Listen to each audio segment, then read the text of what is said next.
चलिए, सबसे पहले हम बात करते हैं भारत की संसद के बारे में। तो भारत के संविधान में संसदीय प्रणाली जो ली गई है वो किस संविधान से ली गई है? ब्रिटिश संविधान से ली गई है। ओके, संसद के 3 अंग हैं। कौन कौन से? लोकसभा, राज्यसभा और राष्ट्रपति। जो लोकसभा है उसे क्या बोला जाता है? निम्न सदन बोला जाता है। राज्यसभा को क्या बोला जाता है? उच्च सदन। और राष्ट्रपति जो है वो क्या काम करता है? संसद के सत्र को बुलाने का काम करता है राष्ट्रपति। क्लियर बात? अब एग्जाम में ऐसा पूछ लेते हैं कि भारत की संसद का संविधान में किस आर्टिकल में उल्लेख है, ऐसा अगर पूछ लेते हैं तो देखिए मैंने एक बहुत अच्छी ट्रिक बनाई है, मैं आपको वो ट्रिक बताता हूं, उससे आप आसानी से याद रख लेंगे। क्या लिखा है दोस्तों? संसद। संसद के बारे में हमको पता करना है कि संविधान में किस आर्टिकल में बोला गया है। तो देखिए पहला वर्ड क्या है? स है। तो देखिए स से कौन सा अंक बनता है? 7 बनता है, तो हमने लिख लिया 7। लास्ट वाला वर्ड देखिए, बीच में फिर स आ गया, स तो हम यूज कर चुके हैं, अब कौन सा वर्ड है? द।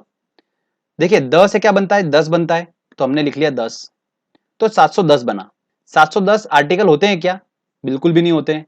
तो अब क्या करें? 10 को हटा के क्या करेंगे? उससे एक अंक कम करेंगे। तो हमने क्या करा? 9 करा। क्या 79 आर्टिकल संविधान में एग्जिस्ट करता है? बिल्कुल करता है। बस तो यही आर्टिकल है जो संसद के बारे में बताता है। आर्टिकल नंबर 79 किसके बारे में बताता है? संसद के बारे में बताता है। इतनी आसानी से हमने याद कर लिया। अब देखिए 79 आर्टिकल क्लियर हो गया आपको? तो फ्रेंड्स आर्टिकल नंबर 79 हो गया पार्लियामेंट, संसद से रिलेटेड। अब देखिए हम सीक्वेंस वाइज चलेंगे। सबसे पहले आएगा उच्च सदन। तो उच्च सदन कौन सा है? राज्यसभा है। तो इसके बाद आर्टिकल कौन सा आ रहा हमारा? 80 नंबर का। तो आर्टिकल नंबर 80 में बताया है राज्यसभा के बारे में। ओके, उसके बाद आएगा निम्न सदन। तो देखिए निम्न सदन जो होगा वो आर्टिकल नंबर 81 होगा, 81। तो आपको सीक्वेंस ध्यान रखना है, 79, 80 और 81 का सीक्वेंस क्या होगा? संसद, फिर उसके बाद उच्च सदन आएगा, फिर निम्न सदन। क्लियर? इस सीक्वेंस में आप याद रखेंगे, आसानी से आप इसको याद कर पाएंगे। चलिए अब हम एक एक करके समझते हैं। सबसे पहले लोकसभा के बारे में, फिर राज्यसभा के बारे में। आपको सारे इंपॉर्टेंट पॉइंट्स बता रहा हूं मैं, जो जो भी एग्जाम में पूछे जाते हैं, इससे आउट बिल्कुल भी नहीं जाएगा, टेंशन मत लीजिए, बस ये पूरा लेक्चर अच्छे समझिए। तो सबसे पहले हम बात करते हैं लोकसभा की। देखिए लोकसभा को हाउस ऑफ द पीपल बोला जाता है। क्या बोला जाता है? House of the people. और इसका ये नाम कब दिया गया था? 1954 में लोकसभा को ये नाम दिया गया था। ध्यान रखिएगा, ये सन बहुत इंपॉर्टेंट है, पूछा जाता है, 2 से 3 बार पूछा गया है अभी तक। तो मैं आपको बता चुका हूं कि लोकसभा जो है वो क्या है? निम्न सदन है, ठीक है, संसद की। लोकसभा के सदस्यों का जो कार्यकाल होता है वो कितने वर्ष का होता है? 5 वर्षों का होता है। लोकसभा के सदस्यों का जो निर्वाचन है वो किनके द्वारा होता है? जनता द्वारा होता है। डायरेक्टली जनता जो है वो क्या करती है? लोकसभा के सदस्यों का निर्वाचन करती है। ओके, अब बात करते हैं हम कि लोकसभा के अध्यक्ष और उपाध्यक्ष की नियुक्ति कौन करता है। तो लोकसभा के अध्यक्ष और उपाध्यक्ष की नियुक्ति कौन करते हैं? लोकसभा के सदस्य ही करते हैं। जब राष्ट्रपति एक संयुक्त सत्र बुलाता है, ठीक है, लोकसभा और राज्यसभा का, जब संयुक्त सत्र आता है तो उसकी अध्यक्षता भी कौन करता है? लोकसभा का अध्यक्ष ही करता है। क्लियर? लोकसभा का सदस्य बनने के लिए जो योग्यता होती है वो क्या क्या होती है? वो होती है भारत का नागरिक हो, और न्यूनतम आयु जो है वो कितनी होना चाहिए? 25 वर्ष। अब दोस्तों हम बात करते हैं कि लोकसभा में सदस्यों की संख्या कितनी होती है। तो चलिए मैं आपको बताता हूं। मैक्सिमम सदस्यों की संख्या की बात करते हैं तो कितनी होती है? 552 होती है। कितनी होती है? 552। ये मैक्सिमम है। वर्तमान में कितनी है? वर्तमान में है 545। 545 सदस्यों की संख्या है वर्तमान में लोकसभा में। अब देखिए मैंने आपको बताया था राष्ट्रपति वाला लेक्चर में कि राष्ट्रपति जो है वो लोकसभा में 2 सदस्यों की नियुक्ति करता है। आंग्ला भारतीय समुदाय के 2 सदस्यों की नियुक्ति करता है। ठीक है, मैंने आपको बताया था। जिसने अगर वो लेक्चर नहीं देखा राष्ट्रपति वाला तो डिस्क्रिप्शन में लिंक दे रखा है मैंने, आप वहां से वो लेक्चर देख सकते हैं। तो हमको ये पता है कि 2 जो सदस्य है लोकसभा में उनकी नियुक्ति कौन करता है? राष्ट्रपति करता है। तो 545 में से 2 की नियुक्ति तो राष्ट्रपति ने कर दी, तो बचे कितने? 543 बचे। तो 543 जो हैं ये वो संख्या है जो निर्वाचन के द्वारा सदस्य चुने जाते हैं। ठीक है, मतलब 543 जो है निर्वाचन के द्वारा लोकसभा के सदस्य चुने जाते हैं। अब 543 में देखिए जो 530 होते हैं वो राज्यों से चुने जाते हैं और 13 चुने जाते हैं केंद्र शासित प्रदेशों से। ओके, ये मैंने आपको बताया वर्तमान की कंडीशन लेकर। अगर मैक्सिमम के केस की बात की जाए कि मैक्सिमम सदस्य जो है वो 552 है, तो इसमें 2 की नियुक्ति कौन करेगा? राष्ट्रपति करेगा, आंग्ला भारतीय समुदाय के सदस्य की। बचे हुए कितने? 550। ये 550 जो है ये निर्वाचन द्वारा चुने जाएंगे। अब इन 550 में से राज्यों से कितने चुने जाएंगे? 530 सदस्य राज्यों से चुने जाएंगे और 20 चुने जाएंगे केंद्र शासित प्रदेशों से। क्लियर? तो ये आपको स्ट्रक्चर समझ में आया। ये जो हाईलाइटेड वाला है ये पोर्शन है अपना वर्तमान वाला, और ये मैक्सिमम केस को लेकर बताया मैंने आपको। तो काफी इंपॉर्टेंट है, स्ट्रक्चर हमको समझ में आना चाहिए। आपको बस ये ध्यान में रखना है कि वर्तमान में सीट कितनी है, मैक्सिमम कितनी है। मैक्सिमम जो सीट है वो 552 है और उससे 7 कम वर्तमान में सीट है। बस इतना ध्यान रखना है, आप आराम से सारा स्ट्रक्चर खुद ही बना लेंगे। आगे अब हम बात करते हैं कि मंत्री परिषद जो होता है वो सामूहिक रूप से लोकसभा के लिए उत्तरदायी होता है। मंत्री परिषद क्या, ये टर्म भी हम समझ लेते हैं। देखिए, एक ग्रुप ऑफ पीपल जिसके अंदर कैबिनेट मंत्री हो, राज्य मंत्री हो और बिना विभाग के मंत्री भी हो, इन सबकी अध्यक्षता कौन करेगा? प्रधानमंत्री। इसे क्या बोला जाता है? मंत्री परिषद बोला जाता है। ये बात क्लियर हो गई। और ध्यान रखिए, मंत्री परिषद को ही क्या बोला जाता है? सरकार बोला जाता है। तो फ्रेंड्स, ये क्लियर हो गया कि मंत्री परिषद क्या है। यही मंत्री परिषद जो होता है लोकसभा के लिए उत्तरदायी होता है। ओके, अब दोस्तों हम एक टर्म को और डिस्कस करते हैं, अक्सर एग्जाम में पूछी जाती है, अविश्वास प्रस्ताव। अविश्वास प्रस्ताव क्या होता है? देखिए, अगर सिंपल वर्ड में बोलें आपको, तो सरकार अपना बहुमत साबित करे, इसका मतलब ये होता है। अविश्वास प्रस्ताव विपक्ष रखता है, किसके प्रति रखता है? मंत्री परिषद मतलब सरकार के प्रति रखता है। कहने का मतलब ये कि सरकार अपना बहुमत साबित करे लोकसभा में। तो फिर क्या होगा? लोकसभा में वोटिंग होगी, और अगर सरकार ने अपना विश्वास मत हासिल कर लिया, मतलब बहुमत साबित कर दिया, तो अविश्वास प्रस्ताव जो होगा वो क्या हो जाता है? खारिज हो जाता है। अगर सरकार विश्वास मत हासिल नहीं कर पाई, मतलब बहुमत साबित नहीं कर पाई, तब क्या होगा? मंत्री परिषद को इस्तीफा देना पड़ेगा। ओके, अब इसको हम देखो रियल एक एग्जाम्पल समझते हैं। सरकार में कौन है? मोदी सरकार, ठीक है, बीजेपी है। और विपक्ष में कौन है? कांग्रेस है। तो कांग्रेस जो है उसने अविश्वास प्रस्ताव रखा, समझ लेते हैं। तो बीजेपी को क्या करना पड़ेगा? अपना बहुमत साबित करना पड़ेगा। और बहुमत का जो आंकड़ा है वो कितना है? 273 है, कि 273 सांसद जो है वो सपोर्ट में है। तो लोकसभा में वोटिंग हुई, और वोटिंग के फलस्वरूप क्या रिजल्ट आया कि ऐसा आ गया, मान लो कि 260 ही सांसद जो है वो सपोर्ट में। तब उनको क्या करना पड़ेगा? पूरे मंत्री परिषद को इस्तीफा देना पड़ेगा। अगर वोटिंग के दौरान ऐसा हुआ कि हाँ विश्वास मत हासिल हो गया, तो फिर अविश्वास प्रस्ताव जो है वो खारिज हो जाएगा। तो ये बात आपको समझ में आई। तो चलिए हम क्या क्या समझे। पहली चीज तो यह कि विपक्ष द्वारा लोकसभा में सरकार को हराने या कमजोर करने की उम्मीद से रखा जाता है अविश्वास प्रस्ताव। सेकेंड चीज, अविश्वास प्रस्ताव एक सत्र में सिर्फ एक ही बार लाया जा सकता है। ओके, ये ध्यान रखिएगा। अगला पॉइंट देखिए, अविश्वास प्रस्ताव को रखने का तरीका क्या होता है? एक सदस्य पहले लिखित में नोटिस देगा और 50 सदस्य उसके समर्थन में होना चाहिए। तब क्या होगा कि लोकसभा का अध्यक्ष जो है वो क्या कराएगा? वोटिंग कराएगा और देखेगा कि सरकार अपना विश्वास मत हासिल कर पा रही है कि नहीं कर पा रही है। ओके, केवल लोकसभा में ही अविश्वास प्रस्ताव रखा जाता है, सिर्फ और सिर्फ लोकसभा में। क्यों? क्योंकि अविश्वास प्रस्ताव रखा किसके प्रति जा रहा है? मंत्री परिषद। विश्वनाथ प्रताप सिंह ऐसे पहले प्रधानमंत्री थे जो विश्वास मत को हासिल नहीं कर पाए थे। तो ये भी अक्सर पूछ लिया जाता है, तो आप ध्यान रखिएगा। देखिए, विश्वनाथ, तो विश्वास का विश्व, वहां पर वो वर्ड सेम सेम हो रहा है, तो हम उससे याद रख सकते हैं। ओके, चलिए आगे और कुछ पॉइंट डिस्कस करते हैं।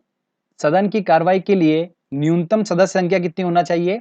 1/10 सदस्य उपस्थित होना ही चाहिए, तभी सदन की कार्रवाई चालू हो पाएगी, चाहे वो राज्यसभा भी हो। इसे क्या बोला जाता है? गणपूर्ति बोला जाता है। पहली लोकसभा महिला अध्यक्ष कौन थी? तो मीरा कुमारी थी। काफी इंपॉर्टेंट है। अब देखिए, जो पहले लोकसभा अध्यक्ष थे वो कौन थे? जीवी मावलंकर थे। ये एग्जाम में 4 बार रिपीट हो चुका है क्वेश्चन, ठीक है, तो बहुत ही ज्यादा इंपॉर्टेंट है, इसको आपको ध्यान रखना है। देखिए, पहले राष्ट्रपति का नाम, पहले उपराष्ट्रपति का नाम, ये तो सभी को पता होता है। पूछा तो ये जाएगा एग्जाम में कि पहले लोकसभा के अध्यक्ष का नाम क्या था, ये बहुत कम को पता होता है। तो कौन है? जीवी मावलंकर हैं, जो पहले लोकसभा अध्यक्ष थे। वर्तमान में कौन है लोकसभा के अध्यक्ष? सुमित्रा महाजन है। अब अक्सर आपने सुना होगा, शून्यकाल के बारे में सुना होगा। शून्यकाल, तो ये क्या होता है? देखिए, जो संसद का सत्र चलता है, तो उस समय जो दिनचर्या होती है वो 2 पार्ट में डिवाइड होती है। कैसे? जो मॉर्निंग का समय रहता है 12 बजे से पहले का, वो होता है प्रश्नकाल। उसके बाद के समय जो होता है वो होता है कार्यसूची का। तो इन दोनों के बीच में एक छोटा सा गैप होता है, उसे ही क्या बोला जाता है? शून्यकाल बोला जाता है। और ये जो गैप का समय है ये चालू होता है 12 बजे से, इसलिए इसका नाम क्या रख दिया? शून्यकाल रख दिया। ओके, तो आपको ये टर्म क्लियर हुआ अच्छे से। चलिए अब हम बात करते हैं दोस्तों राज्यसभा के बारे में।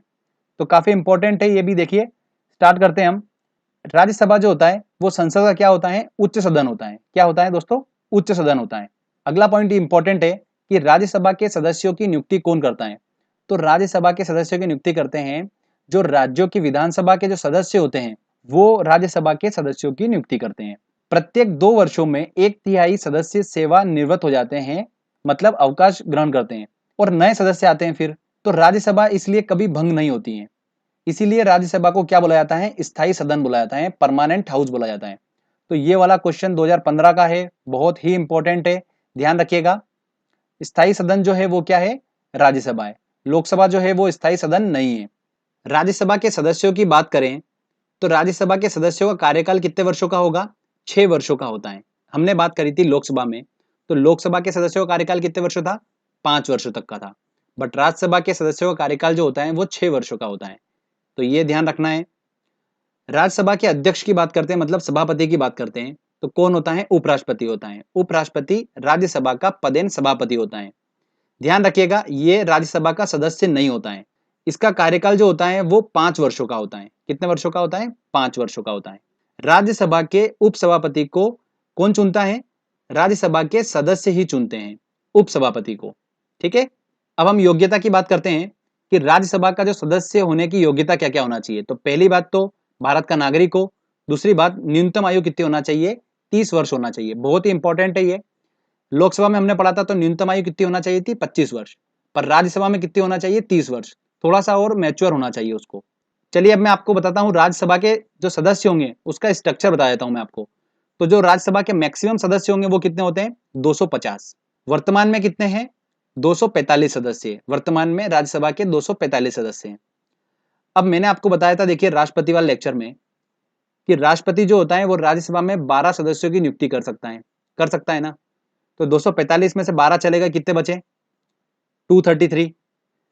ये 233 ही अधिकतम चुने जा सकते हैं, ठीक है, निर्वाचन के थ्रू।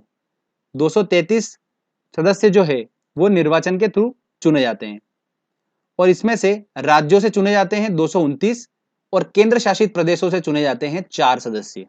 तो ये आपको क्लियर हुआ स्ट्रक्चर। 250 मैक्सिमम सदस्य हैं राज्यसभा के, 245 वर्तमान में है, उसमें से 12 जो है वो राष्ट्रपति चुनता है, 233 जो है वो निर्वाचन के थ्रू चुने जाते हैं, उसमें से 229 राज्यों से और 4 केंद्र शासित प्रदेशों से चुने जाते हैं। तो आई होप आपको ये स्ट्रक्चर क्लियर हुआ होगा। हमको बस ध्यान रखना है वर्तमान में कितने सदस्य हैं? 245, और मैक्सिमम सदस्य हो सकते हैं 250। चलिए अब कुछ इंपॉर्टेंट पॉइंट्स और डिस्कस करते हैं जो एग्जाम में अक्सर पूछे जा सकते हैं या पूछ लिए जाएंगे।